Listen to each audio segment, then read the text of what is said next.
Our sponsor this month is Published, an affiliate of Village Voices.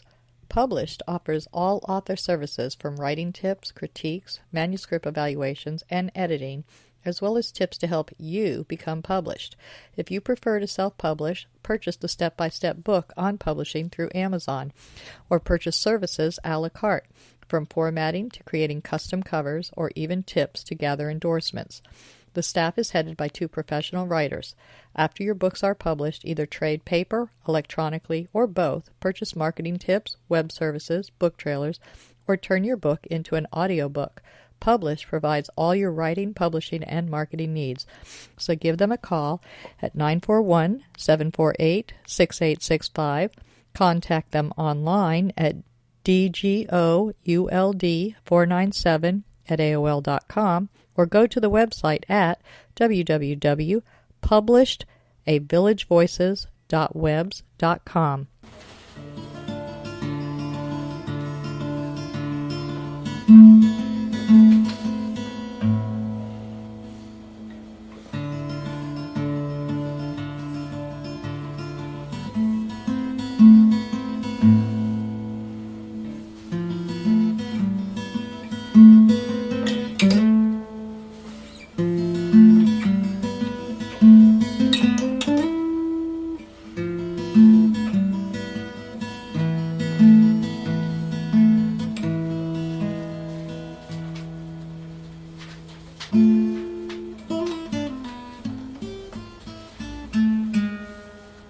Welcome to Culture Coast.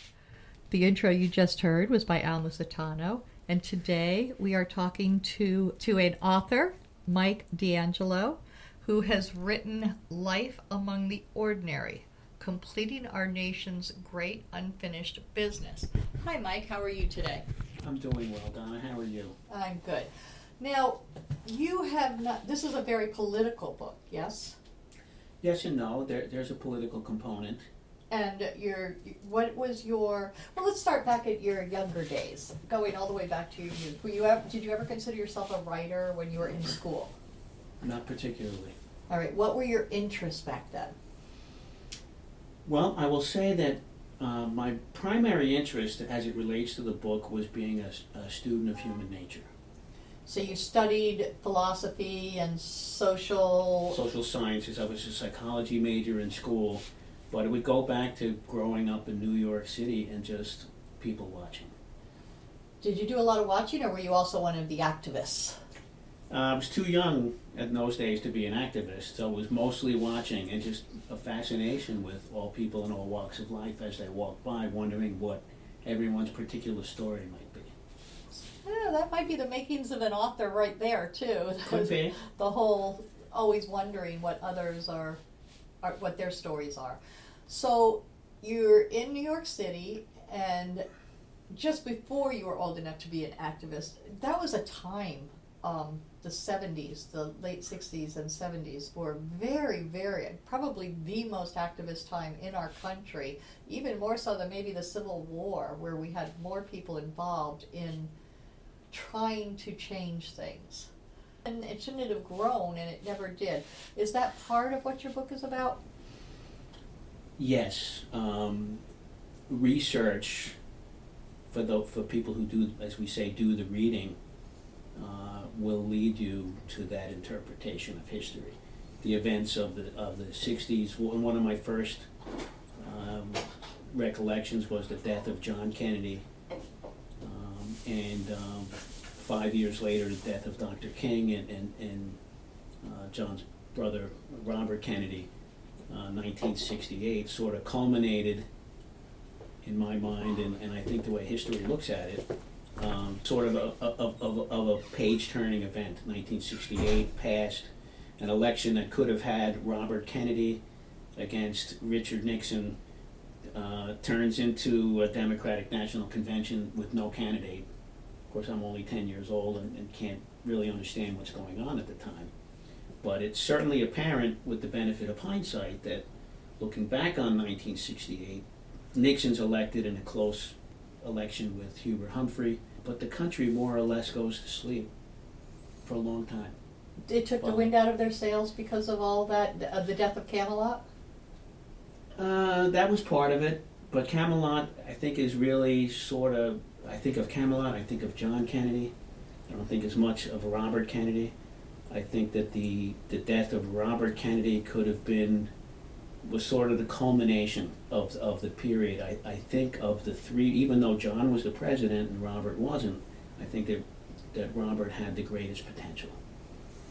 I never really, I guess I wasn't involved enough in politics at that time to really look at what Robert's philosophies were. It was a few more before I was old enough.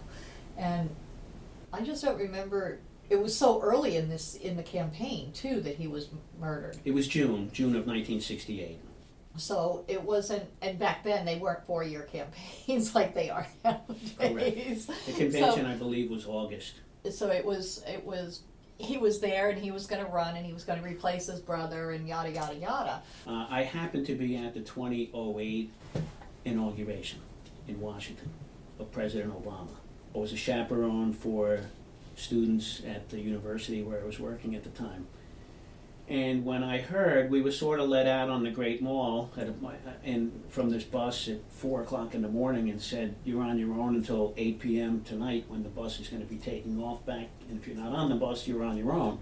But when we heard that the president the new president had gotten out of, on the parade route, had gotten out of his limousine and was walking the streets of Washington with tall buildings on either side, I have to tell you, I was freaking out, and I think that everybody my age was freaking out because they remembered 1968. Right, and it seems foolish, but since it wasn't planned and nobody expected him to be exposed, I don't think anyone had time to set up something like that, or they may have. Well, because right. Let's be honest, there are still many people in this country who, because of racism and bigotry, and just plain hatred of Democrats as well, would have liked to see him assassinated. And that's a sad commentary about where we've come as a people, but it's also part of what your book is about, correct? It is. That's a large part of what it's about. So let's go a little bit further. So you get out of school and you're a psychology major? Psychology major undergrad, went on to law school.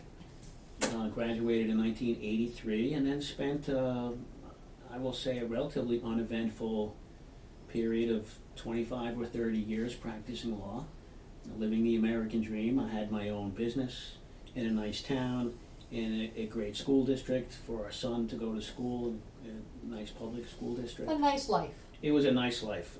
The book and all of that, the things that we're talking about here today for this interview were not even in gestation at the time. Do you think a lot of your generation and a few years above you, a few years behind you, with all the things that happened in the late 60s and early 70s, do you think you all became complacent, and I have to include myself in this too, being part of the establishment all of a sudden? First we were fighting the establishment, and then you were the establishment, so you were comfortable, things were happy, don't rock the boat?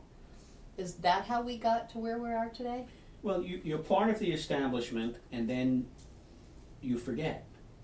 Time marches on, and you forget. And as I started to research the book, I remembered some of the old cliche lines from the 1960s, one of which was, never trust anyone over 30. Right, I remember that. Right? So here I am at now, pushing 50 years old, saying, oh my God, I'm 20 years past that point. I can't trust myself. Who can I trust? And so that starts coming back, and then when you teach, you're up there with college students. Most of my students were studying to become tomorrow's K through 12 public school teachers. And you get up there, and the chapter on the Vietnam War, for example, you put your notes up on the board for talking points. You turn around and you look, and you ask your students, let's go. Let's talk about Gulf of Tonkin. Let's talk about the War Powers Act. Let's talk about the Tet Offensive, et cetera, et cetera. And the first time I did this, what I quickly noticed was a whole room of blank faces. They knew that there was a Vietnam War, but they had no idea. It wasn't a war. That was the other strange thing. We call it a war, but it was never officially a war. They knew that it was a chapter in a book. That's all they knew. And some of their parents lived it. And their parents, yes. Some of their parents. Their parents lived it. In some cases, their grandparents. For whatever reason, the communication was not passed down. In any form, good, bad, or indifferent. Well, if we think about it, nobody really talked about the war when they came home, except for the way that some of the soldiers, many of the soldiers, were treated when they came home. Other than that, the war wasn't spoken of in polite circles. In the U.S. history text, you'll see a couple of pictures of Sylvester Stallone doing Rambo, the Rambo movie, a couple of movies along those lines. I want to say maybe from the student's perspective, parsing through a textbook, Vietnam is one chapter, World War I and World War II were other chapters. For them, that's all it was. And which then it occurred to me the immensity of the responsibility, not only to teach it, but to teach it right to someone who had never heard it before, and this was their first impression. Right, and it is so strange that World War I and World War II, everybody came home, and they still talked about those. They talked about the good old days and the win, and do it for the Gipper, and it was just like it was a whole. They were encompassed and embraced when they came home. And Vietnam, we just tried to erase it from our collective brains because we didn't want it. So that's one of the reasons our kids have no clue. Well, there's a question on whether we wanted it. Mr. Nixon talked about the so-called silent majority, if you remember that term. And I always wondered what that meant. I think it was supposed to be that they were a majority. Then you had your moral majority, and I think they were ever a majority. They're people who were going to tell everybody else what they had to do and what they had to believe. I don't know how they ever got majority in that. Right. Well, yeah, so were they creatures of convenience that were created by the politicians to serve their own purposes? Right. Is what one would think, going back, being on the outside looking in. So you got your career and raised your child, and now you retire.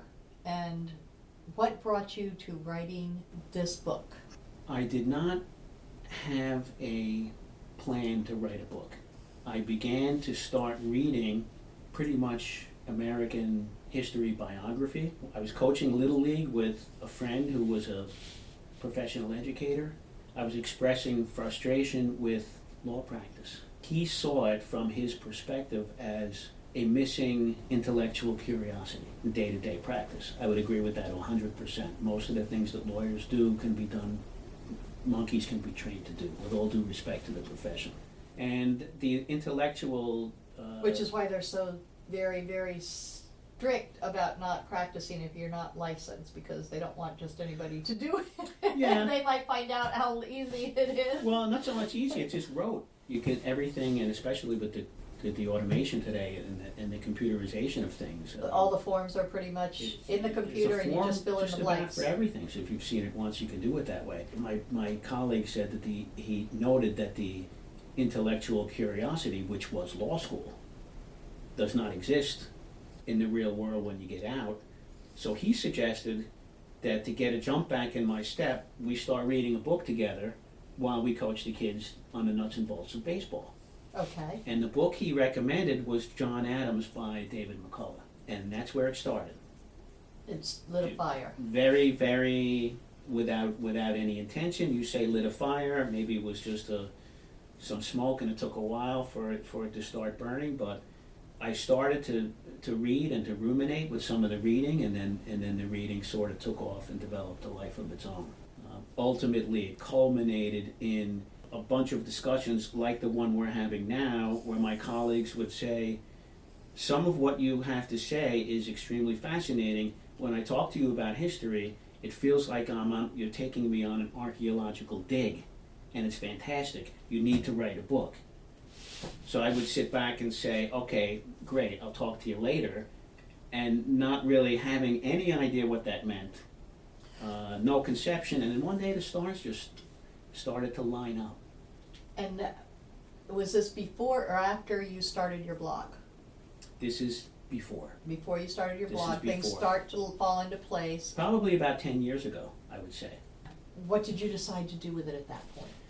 Well, I started to write a couple of, when I say the stars started to line up, what I mean is some of the thoughts in my head were no longer as jumbled as they were in the past. They started to take on some logical significance. And I started to see some logic to what I was reading.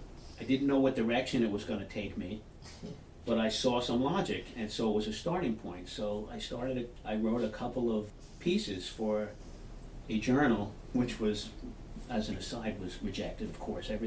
Authors know that everything you write gets rejected, right? At least once. At least once. At least once. And those became the basis for 2 of the chapters in the book. Now, were they rejected because of the writing, or were they rejected because they didn't fit the political direction of the place that you were trying to put them? It was the latter. At least that's what I was told. It was what I wrote for was a journal of business management. Okay, and that was what I was just going to bring up as well. Most of your life, have you been a liberal or were you a conservative? You're a lawyer, and many, many lawyers tend to be far more conservative than, and that's why they become politicians, isn't it? But they tend to be conservative, and right now you are not conservative. I wouldn't put you in that corner.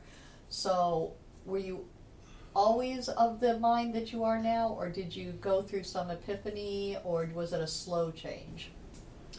Well, I preface the remarks by saying that I'm not big on labels, because what I may think, or the reader may think, a liberal or a conservative is, you may not think, they may not think.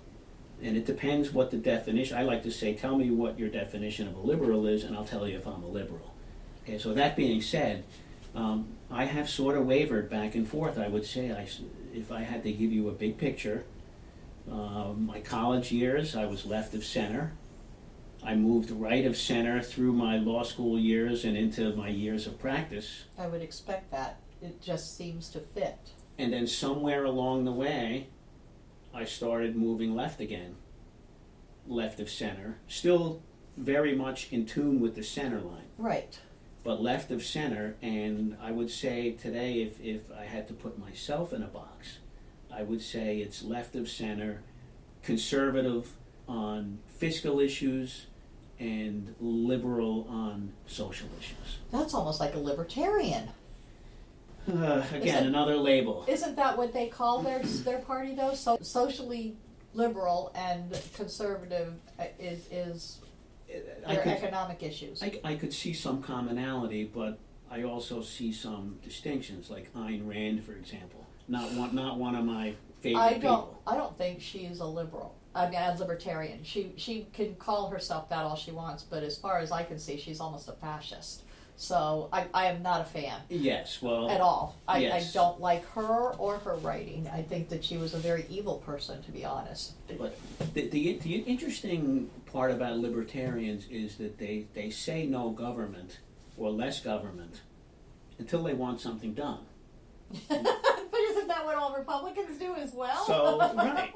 And then the Tea Party movement, when you watch Rachel Maddow's show, she will tell you that the Tea Party is about, and I mentioned this in my book, Tea Party is about no government or small government until it's about something they want to do. They don't have any idea what the Tea Party platform is. Well, for example, they're all for building a 2,000-mile wall across the southern border of the United States at federal expense. So Rachel would call that big government Tea Party style. We'll stay out of your way until we want to get into a woman's vagina, for example, and determine when tests need to be made on abortion. Yeah, et cetera, I don't et cetera. understand them getting involved in these social issues at all. I think that is their biggest mistake, both the GOP and the libertarians. Why are you even that? There's no need for this except to interfere in people's lives, which is against the Constitution. So how can you? And it's not libertarian; it's big government. It's ridiculous. Interventionist sort of government. Yes, it's ridiculous. I'm probably far more left than you are politically. And I have been all my life. I can't ever say that I have always been It's just always been that way. I mean, from the time I was in high school, I was going to the protests against the war. It always seemed to be something that I just was very, very. Earth Day came about when I was in high school, so that was part of it. And the Camelot, just seeing the death of what looked like at the time, I don't know where it would have gone, but it looked like we were actually going to be the age of Aquarius and everybody, being happy and having a chance to get somewhere. And that just seemed to dry up in the 80s. It became the me generation, and from that point on, I was just like, what happened? and of course, the 80s was the time when Ronald Reagan was president, who when Franklin Roosevelt was president during the New Deal, was very far left of FDR at the time. Most people don't appreciate that. I would not have known that. Well, he considers himself a Democrat, or was a Democrat, split with the party during the Great Society, and the sort of the rise of Barry Goldwater in 1964, the conscience of a conservative.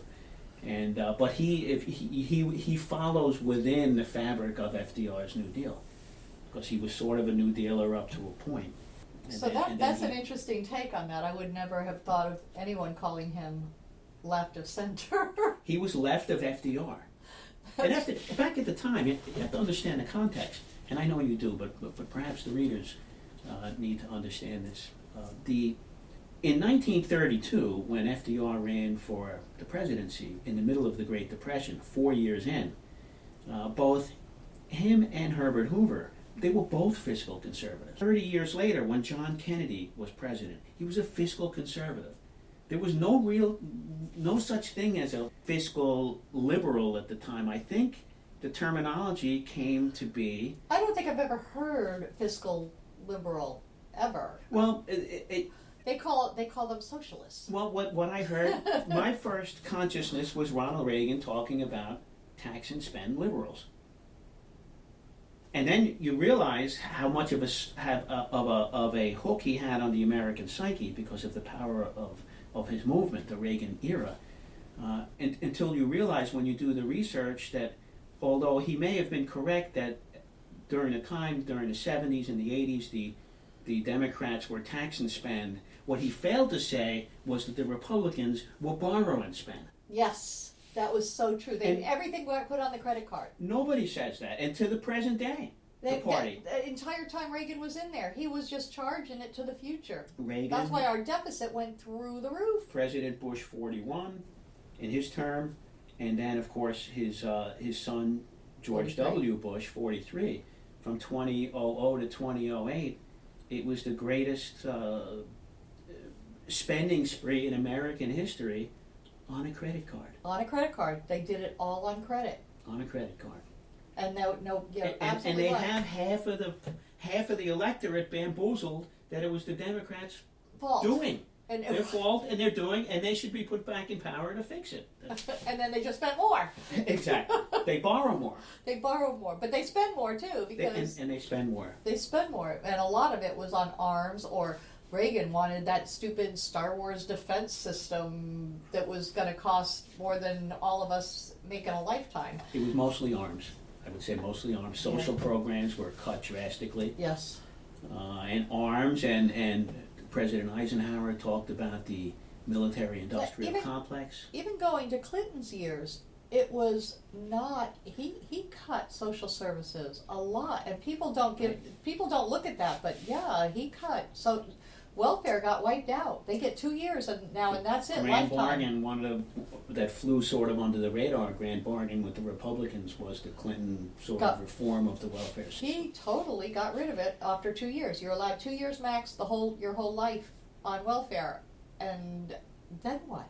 All those people on it. I know where they have gone since then, and I'm not sure I'm comfortable with that either, being the Social Security disability system, but that seems to be where most of the welfare recipients ended up because they weren't able to work for one reason or another. Right. But you made a good point before about the military spending. We don't realize over time how something can be institutionalized and then creep. And military spending is one of those things. When President Eisenhower warned of the military-industrial complex, and you realize that the entire economy of the southern half of the United States is dependent upon the military-industrial complex. And Clinton was very, very, he angered a lot of people when he wanted to close bases around the world, but it's like, we're paying for that, people. We've got to close them if they're not doing something. Even worse than around the world, here in America, in the South. Why? Why do we have a base in a lot of the areas that we have them? What is the purpose of this base? And then, of course, doesn't make sense. And then, of course, you had the aerospace industry, which is big in California, Cape Canaveral here in Florida. That was all sort of tied into it. I understand Cape Canaveral. We absolutely have a need for that. And the aerospace industry, we do have a need to, if we're ever going to explore our universe, and gosh help us, I think we need to. I don't know how much longer we'll be able to keep this one going. When you look at that and you wonder, okay, what is the answer? How do we get out of that? Is there a way to slow down and actually backpedal and stop spending so much on our military? Do we have to be number one policeman in the world? Well, that's a great question. And if I could answer that in 30 seconds, I probably should be sitting somewhere else rather than with you. Getting paid the big bucks. Right. I think the president, the best way to handle that is that the president is pointing us in the right direction. Our current President Obama. President Obama, yes, sort of pulling back from what many see is insanity.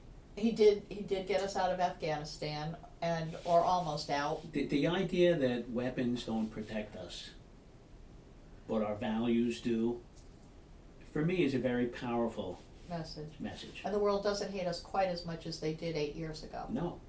Not quite as much. No. There's still a lot of hatred towards us because of our attitudes and thinking that we're better than everybody else because we have the arms. But we have ground to make up, in my view, because the predecessor administration to President Obama treated the world like its own little toy box. All the countries in the world existed in a toy chest, and the president and the Republican Congress could just open the toy chest and pick them up and throw them out and discard and do what they wanted with these countries. And it created a hell of a lot of damage on the world stage, and we are now in the process of repairing that damage. And it's going to take a while. It's going to take a while, but I think the president is doing I a terrific think job. everything was said when they did a poll, and the most feared person in the world was President Bush. Yes. The 43rd. Yes. But he was the most feared person in the entire world. That says a lot. I mean, not the guy in North Korea, not somebody in China, not somebody in Russia. It was the President of the United States was the most feared person in the world. That is not a place I want to be. Well, Michael, we have run out of time, and we have not run out of subject. You've spent 5 years writing Life Among the Ordinary, completing our nation's great unfinished business, so I'm going to have you back again next week so you can explain more to us about how we should get back on track to the concepts and ideals that our founding fathers had regarding the way that our country should be run in capitalism and our economic system. So we'll have you back again next week to discuss that. Thank you for being on Culture Coast, and I look forward to next week. Donna, it was my pleasure. Village of the Arts, the largest artist colony in the state of Florida, located on 42 acres, includes artists, homes, galleries, gardens, and restaurants featuring handcrafted gifts, fine art sculptures, painting, photography, enviro art, healing arts, books, mystics, and musical variety. A few of the galleries are unique in their offerings. Village Voices specializes in books and art created exclusively by Florida residents. The Dancing Crane Gallery offers fine art, custom jewelry, and unique, innovative art. The Village Mystic offers all things metaphysical: meditation, massage, mediums, aromatherapy, psychics, shamans, Reiki healing, and the gem mine, where you can mine for your own personal treasure. Yoga Arts offers classes or one-on-one coaching. Musicians and bands can be found throughout the area. Many of the artists and musicians offer classes. Restaurants and bakeries provide respite for the weary and magic for the foodies. Visit during the first Friday Art Walk and stroll through the shops and galleries enjoying free appetizers, wine, music, and demonstrations. For hours and information, please visit the website at www.villageofthearts.com.